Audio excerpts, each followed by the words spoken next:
Well, hello there. What's up? So, the question of this week is, can you become a professional writer in a week? Short answer, yes. You really can. I mean, I'm going to explain why, but first, hello, what's up? And welcome to Beauty Under Construction. If you're new here, don't forget to like, comment, and subscribe. And if you've been here before, what's up? Write down in the comments, hey, what's up? I miss you, so I can let you know, like, I miss you too, whatever. And still, don't forget to like and comment. And if you haven't subscribed yet, and you know what we do here, we already been here. Friend, come on now, it's time to subscribe. Stop playing. Anyways, let's get back to the topic at hand. Writing. So I was like, can I do it? Like, I journal a lot and everything like that. So like, I kind of like writing. Like, I like choose to write. This all started because I love journaling. So I absolutely love journaling. I've journaled throughout my whole life, like everything. I'm talking about, like, I'm always journaling to my past self, my future self, this, that, and third, always just journaling. So then I was like, oh, you know what? I want to try. I've been trying to read more lately because I don't know. It's something like as you get older, or out of school, at first you don't really read. Like, me personally, and a lot of my other friends that got out of school or whatever, you don't really read like books like straight out. But I don't know. Lately, after a couple years, it's been more interesting, and like I've been reading more and reading these books. I'm like, yo, this is so interesting. Like, and then I was like, what is the process of like being a writer, writing a book, and everything like that? And I thought that I was going to, like, during this week or whatever, like, to learn it, to research writing. I figured that I would have to write something. So like follow the different writers' little paths, things and stuff like that. And then actually who they are, who helped me out a lot. Kate, I cannot pronounce this right, I'm gonna mess up, but Cavania. Cavan. Well, I'll put her thing down there. Then there's Ennis Johnson. There's Local Script Man, Author Level Up, Christy Ann Jones. These are really, really good. Those are really good YouTubers that have that YouTube about writing process, things like that. Da, da, da, da, da. So I started off with Katie and Ennis, and they both write like novels, things like that. And they're like bloggers through that, and it's actually very interesting. They have different techniques that they work through. It's actually very, like, writing is so much more interesting than I thought it could be, and way more interesting than anything I've been doing throughout all of my time. But I originally thought I was gonna do books, a novel, a short story like that. But then I came across Local Script Man, and when I got to Local Script Man, I don't know. I don't know. It's like, writing is more than just novels, but like it's hard to get out of that. So then after that, I was like, yo, why not write like a series, like a TV series, or like script writing or something like that? Why not like focus on that this week? Because I do journal a lot already, and I think script writing would be very interesting, and I could learn a lot more to tell you guys, you lovies, about. So I did end up going that route. So instead of doing a story, I did end up doing script writing. And I mean, I'm not gonna read to you my script, because that's not what this was about. It was just to, like, I want to actually do it, use their techniques, things like that, and then explain it. But like, this is not about my specific script, and then also it's not like amazing, but I like it, the idea, especially for my first. Like, what were my intentions from the beginning? My intentions was always to write a short story. So the only thing that changed throughout the beginning thought of me doing this writing process and after is that I still wrote a short story, but instead of writing it like a story, novel based, I definitely wrote it like script. So you're only going off of what everybody's saying and visual cues, props that's there. You can't like infer anything. There's not really like a narrator to be like, oh, so this is going on. And I found that interesting. It is very different. It's very way different beast. It's way different beast than actually novel writing. Novel writing is probably easier, but I mean, I don't really know. I really focused my main thing on episodic writing when I first decided to do this writing thing, and I only had a week. So maybe episodic writing is easier, but originally in my mind, I thought novelty writing or just like a story straight up like that would be easier. But there are so many different writing techniques. Some people, you would think, like, I don't know, when I think of writers, I think of, like, oh, like, I don't know, like, goody two-shoes. I don't know why this came into my mind, but this is what I see, like, goody two-shoes. Oh, like, you know, you sleep by 9 o'clock, this, that, and the third. But no. So many different writers have different writing techniques, and then they actually practice each other's techniques, and then some writers give, like, they'll write a couple chapters, and then after they have, like, a friend who's also a writer, and they'll, like, be like, hey, can you write that next chapter for me? And it's, like, so different because now we're, like, whole different writing style. It gives it, like, a whole different freshness, and it, like, throws different things in, and it's so interesting. And then after that, like, different writers, they feel like, some feel like they need to type, or some feel like they need to, like, literally go into the library or something and, like, use a feather point pen, and, like, there's, like, a full skill to grow their creativity.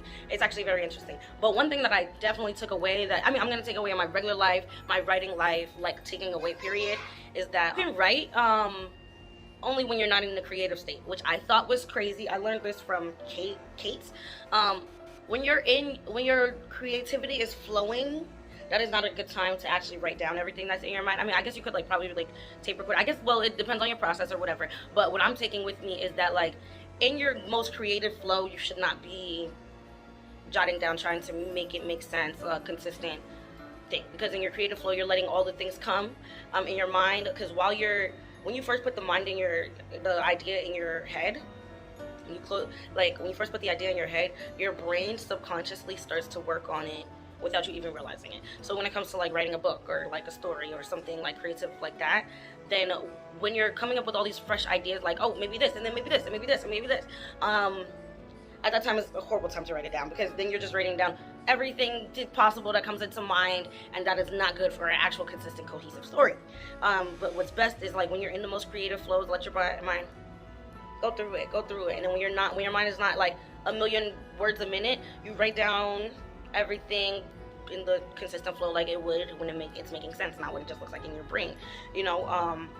And I'm really taking that with me. I'm taking that with me more this week than I was my writer's week, because my writer's week was really last week. So I did all of this writing last week, but to see how it took the writing process and what I've learned from it, like, you know, outside of writing and things like that, I had to, like, do an extra week, and just, like, you know, like, think of things that I'm doing that was specifically because of what I've learned in my writing week. You know what I mean? So, whatever. Anyway, so in your most creative flow and your most creative state, don't write down anything.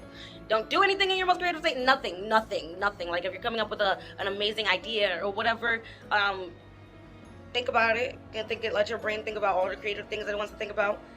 Maybe an hour later, maybe the next day, write it down. Write down the plan, write down all of this, and then it would make more sense. Definitely, like, rough drafts are important, which I feel like we all knew because of school, but I'm just going to say that for anybody who doesn't know, but rough drafts are super important. I think that the way that you write your rough draft is really up to you, and, like, the way that you pick up all these things is up to you. So, like, some people type their rough draft, some people handwrite it. I like the handwriting idea, the handwriting my rough draft. I mean, but also rough drafts on computer is also amazing, because then you can copy and paste, you can move things here, move things there, when you're actually trying to, like, make your rough draft more of a little final piece type of vibe, I guess. Definitely look over it in your perspective. If you can have somebody that knows your writing perspective and stuff, have them look over it too, like, you know, kind of like a peer review, just because, like, you're not gonna, sometimes you criticize yourself too much, and then sometimes you criticize yourself not enough, and you need that balance. And then at the end of the day, if you want other people to read this, then you want it to be readable for other people rather than just yourself anyway. So definitely that goes with life, that goes with anything professionally that you want to do, anything like that. That's another thing that I take away throughout this time. It's hard to create an interesting story that interests everybody, because you only have your one perspective. So that's why it's, like, writing is one of those times where you really have to, like, immerse yourself into, like, you have to be somebody else and be yourself at the same time. It's, like, it's a crazy thing. Some people that got different writing skills, has different writing techniques, and Frances Sims, life coach, she was actually going through a couple of these different writer techniques. So they have interviews where they ask, like, you know, really good writers wrote good novels and things like that. Hey, what's your process? They say, hey, this is what I do. Some of them do this, and that. And then after that, different writers, like, now they'll come and they'll, like, you try to use their techniques and things like that to see if it works for them, because there's no one writing technique at all. Actually, nobody like, I don't think there's anything consistent throughout all of the writers' techniques, and that's one thing that I definitely did realize. So, always, always, always, always start with the skeletons of an idea to create anything from there. So, an example that I think local script man gave me was, if a girl, say there's a story about this girl that was bullied in school, and now she's trying to work through gaining self-love and this, that, and the third, and then after that, like, you know, things like that.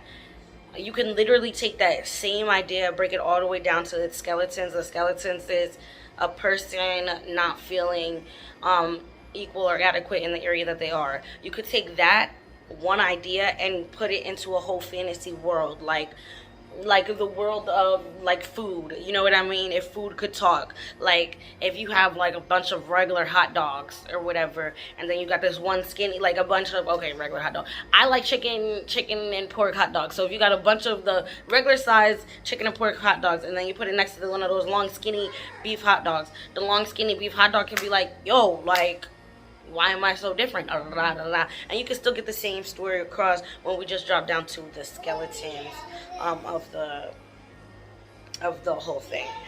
Always think of the story first before thinking about how it will make the reader feel and this, that, and the third, because that's what's important. I mean, I guess if you're writing episodic, then if you're writing episodic shows or series or something like that, then I guess at that point maybe you can take in more of what the outside perspective saying, but I do think that's a very dangerous slippery slope, because you know, their opinion is from what you've created. So them having an opinion, that's great, is good for the story. Whether their opinion is good or bad, it doesn't matter, because it's a story. Like I mean, I have a life story or whatever. Whether somebody thinks, oh, my life story is good or bad, it's still a life story that, you know, things can be taken from it, learned from it, things like that. So same thing with, I think when you're writing, like, you shouldn't really let outside perspectives really come too much into it. Like, especially when we're talking about fiction, it's all literally created. So you don't try to make it likable for certain people or whatever. Just write, be creative, and do what comes out. You know what I mean? That I learned, like, join writers groups, writer support groups, like especially if you want to become a better writer, because the writing community, like, so far, this is the most caring, loving community, like, towards each other. They're very into, like, they really build a very strong sense of community where you, like, really could feel like you're part of a family. Like, I was only there for like a week, and I felt like I was really a part of the community, and there's so many people to talk to, and it's amazing. Like, honestly, like, a lot of writers are such caring, empathetic people, which you have to make stories full of empathy, even if it's a hateful story or whatever. It's empathy because you're understanding a different perspective. As a writer, when you're writing a story, a show, or anything, you are bound to write about something you don't have firsthand experience on. So you're gonna have to gain that empathy and things like that, whatever.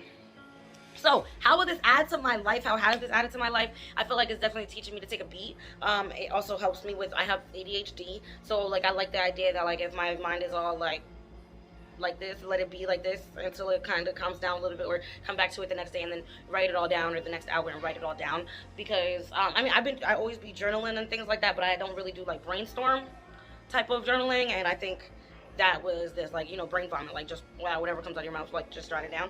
So I think that's really good. It really helps out. I think it's going to help out with kind of getting a sense of routine a little bit, just because the fact that I have to, when I'm journaling constantly, if that's something that I'm doing constantly, then it's helping me kind of gain a little bit of routine anyways. Especially like the word vomit, like, then I could, like, kind of put everything down and then look through that and see what, like, is needed and not. And I think it's just gonna help me overall like, organize better in general.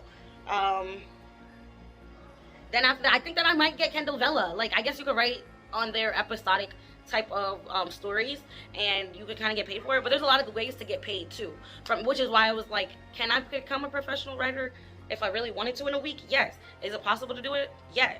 I even went on this poem thing and put my poems out there or whatever, like, for other people to read. Like, you could professionally become a writer. Yes. The answer is yes, yes, yes, yes, yes. Can I become a professional writer? Yes. Did I become a professional writer? I would say no. Personally, I did not become a professional writer, because a professional, I think once you get your first penny off of something, then you could say that you do it professionally. And nobody has offered me a penny yet. Which, not that I'm looking for it, but I'm saying I'm not a professional until that happens, right? But writing can keep you consistent and motivated, especially if you're interested in the things that you're writing about. You can, you know, so that's one thing that I learned. Like I said, I built a lot of connection with people, with, like, I don't know, you just build a lot of connection and empathy. You learn a lot about history, even if you're writing fiction. So should you become a professional writer? If you're thinking about it, 100%.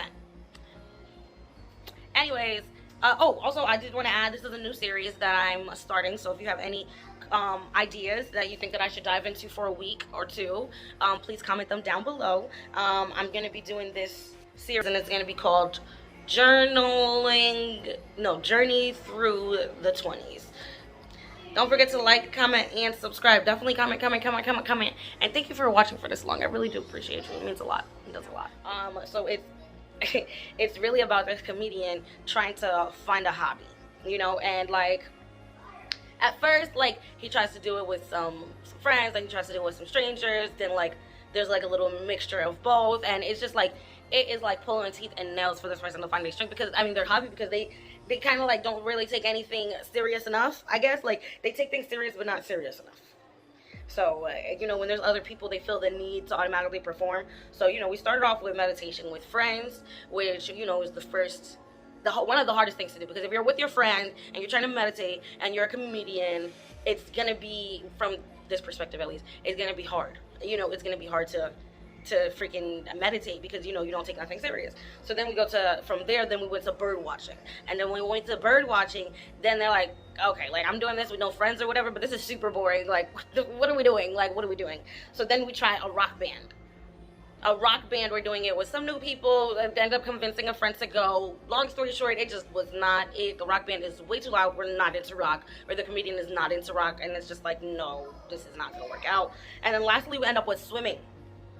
And swimming is what does it. Like, swimming, the comedian decides to actually go do it alone with nobody else. And it's actually very peaceful. And they can't, like, cut the tension with jokes and stuff like that. They have to fully focus on swimming, breathing. Literally, like, you can't really talk. And then being alone, it really gives him time to, like, see within. And then after I starts to realize, like, I actually really like this. I can see myself doing this. And then, boom, we found a hobby. So that was the script that I ended up coming up, well, the blueprint for the script that I ended up something a little different. I'm starting a new series called Journey Through 20's. Like, it's my journey through my 20's. So for this series, like, every week I'm gonna be doing like I'll be like fully submersing myself into something for like either a week or a week or two, depending on how long. No longer than 2 weeks though, because I can't focus that long. But like, I'm gonna be learning new things, new experiences, new techniques, and things like that. And then after that, I'm gonna see how does this better me as an individual, and how does this skill or whatever better the world. Yeah, and then like we're gonna see like the inspiration we get from it, and then I might even gain a new hobby over time, or a couple new hobbies over time from this, or maybe you will, like, but I don't know. It's very interesting. I'm very interested in this.